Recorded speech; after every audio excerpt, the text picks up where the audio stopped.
పవన్ కళ్యాణ్ గారు మాట్లాడినప్పుడు నాకు గత చరిత్ర జ్ఞాపకం వస్తా ఉంది. 100 రోజుల పొరుపు. ఈరోజు ఒక్కసారి చూస్తే ఆ రోజుల్లో ఎంత భయంకరమైన పరిస్థితులంటే, నన్ను అరెస్ట్ చేసిన రోజున పవన్ కళ్యాణ్ గారు హైదరాబాద్ నుంచి ఇక్కడికి రావాలంటే ఫ్లైట్ క్యాన్సిల్ చేశారు. ఎంత పట్టుదల ఉంటుందంటే, ఫ్లైట్ మీరు క్యాన్సిల్ చేస్తే నేను పోలేనా అని చెప్పి నేరుగా బై రోడ్డు వచ్చాడు. రోడ్లో వస్తే నందిగామలో మొత్తం రోడ్డు అంతా బ్లాక్ చేసి పక్కన తిరిగినా రానియకుండా చేస్తే రోడ్డు మీదనే పడుకొని ధర్నా చేశాడు. మామూలుగా సినిమా వాళ్ళు ఇవన్నీ చేయరు. సినిమా వాళ్ళు ఏదైనా చేస్తే షూటింగ్లు చేస్తారు తప్ప నిజ జీవితంలో చేయరు.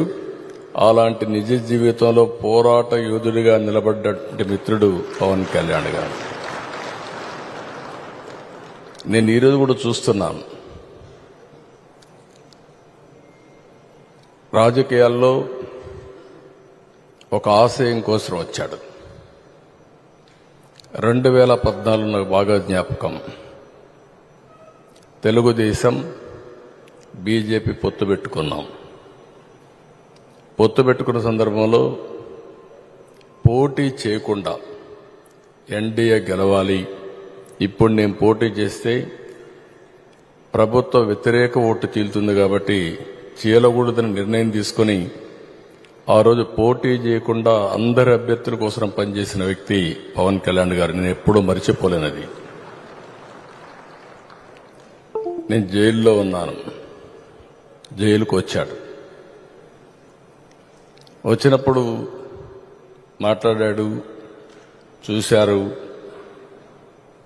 అన్నీ ఆలోచించిన తర్వాత బయటెళ్ళి కష్టకాలంలో ఉన్నప్పుడు ఏమాత్రం కూడా ఆలోచించకుండా జనసేన తెలుగుదేశం పార్టీ 2 పార్టీలు కలిసి పోటీ చేస్తాయని చెప్పిన వ్యక్తి పవన్ కళ్యాణ్ గారు. అప్పటికి వాస్తవంగా ఆలోచిస్తే బీజేపీతో పొత్తులో ఉన్నారు. మళ్ళా అక్కడ ఒక మాట చెప్పాడు, నేను బీజేపీతో పొత్తుంది, వ్యతిరేక ఓటు చేయడానికి వీలు లేదు, కాబట్టి పొత్తు మాత్రం తెలుగుదేశంతో ఉంటుంది, బీజేపీని కూడా ఒప్పించి అలయన్స్ లేకి తెస్తామని చెప్పిన వ్యక్తి పవన్ కళ్యాణ్ గారు. క్రానలాజికల్ గా మనం చూస్తే ఒకటి తర్వాత ఒకటి మేమిద్దరం చూశాం, ఒకే ఆలోచన చేశాం. ప్రజలు గెలవాలి, రాష్ట్రాన్ని మళ్లీ పునర్నిర్మాణం చేయాలి, ఒకే ఆబ్జెక్టివ్.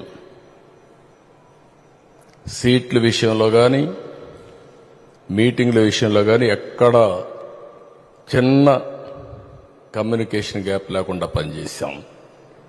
నేను ఈ సందర్భంగా బీజేపీ పార్టీని, పురంధేశ్వరి గారు కూడా మనస్ఫూర్తిగా అభినందిస్తున్నా. ఎందుకంటే వారు కూడా ఈ అలయన్స్ రావడానికి ప్రధానంగా కృషి చేశారు.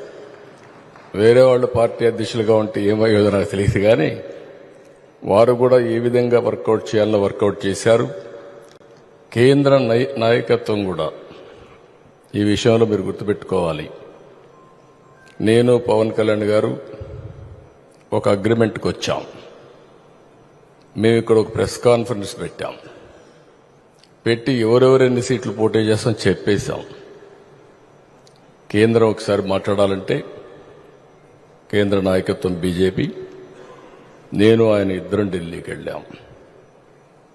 పోయినప్పుడు వాడు మాట్లాడినప్పుడు ఒకే మాట చెప్పారు, అందరం కలిసి పోటీ చేస్తే బాగుంటుంది, అందరం కలిసి చేద్దామని అమిత్ షా గారు, నడ్డా గారు ప్రపోజల్స్ పెట్టినప్పుడు మేమిద్దరం కూడా ఒకే అభిప్రాయానికి వచ్చాం.